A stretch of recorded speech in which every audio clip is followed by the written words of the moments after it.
It feels like we live in a world that's just designed to distract us, right? So, how do we get our focus back? Well, that's what we're diving into today. Some surprisingly simple but powerful things you can do when you just can't focus. All right, let me ask you something. And be honest, does this sound familiar? You sit down, you're ready to work, you have all the best intentions, and then boom, notifications, random thoughts, literally anything except the thing you're supposed to be doing. If you're nodding along right now, trust me, you are not alone. So this whole struggle, it has a name. The source material for this explainer calls it the distraction trap. And it's a simple but pretty powerful idea. Just focusing on one thing has become one of the hardest things for us to do in modern life. And the things that interrupt us, oh, they're everywhere. It could be someone popping by your desk, a call you feel like you have to take, what feels like a major emergency but really isn't. And then there's the kind of funny stuff, right? Your cat demanding attention. A stranger's cat, for goodness sake. Or maybe just finding out who won the game last night. They're all fighting for a piece of your brain. But here's where it gets really interesting. There's this one sentence in the source that completely flips this whole idea on its head. It says, "You and I both know that those things can't interrupt you without your permission." Whoa.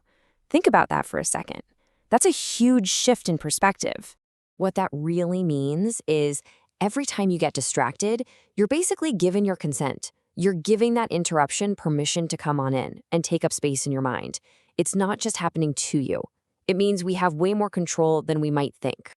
Okay, so if we're the ones giving permission, how do we stop doing it?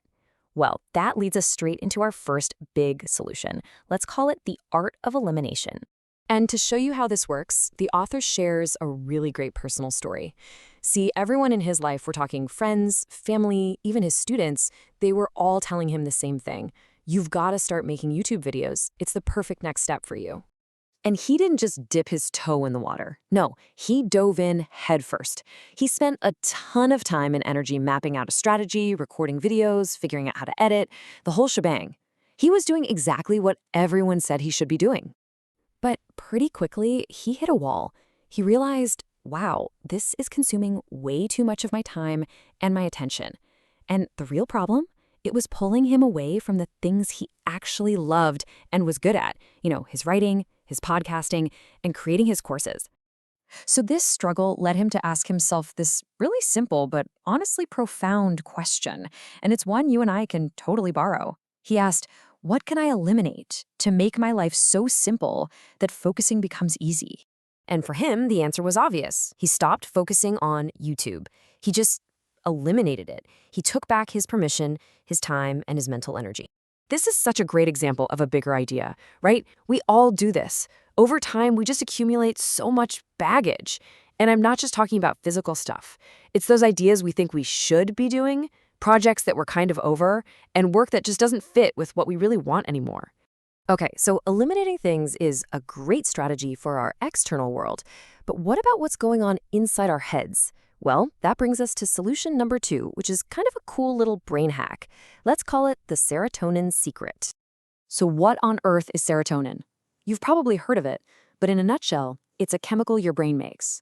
And it does a lot, but for us, what's really important is that it helps control your mood. And, this is the key part, it plays a huge role in your ability to focus. And here's the connection. When your serotonin levels dip, it gets really hard to focus on long-term stuff, the important goals. Instead, you're way more likely to just give in to those little short-term distractions that feel good in the moment. So the big question is, how do you get more of it? Well, you're going to love this. The source suggests a super simple little mind exercise. It's just 2 steps. First, just admit to yourself, okay, I have a problem here that I need to solve. And second, just think about good things that have happened to you in the past. That's it. And this isn't some fluffy, feel-good thing. It's actually backed by brain science. There's a neuroscientist at UCLA, Alex Korb, who explains that this simple act of remembering positive stuff actually increases serotonin in the part of your brain that, you guessed it, controls your attention. So the bottom line here is amazing, isn't it?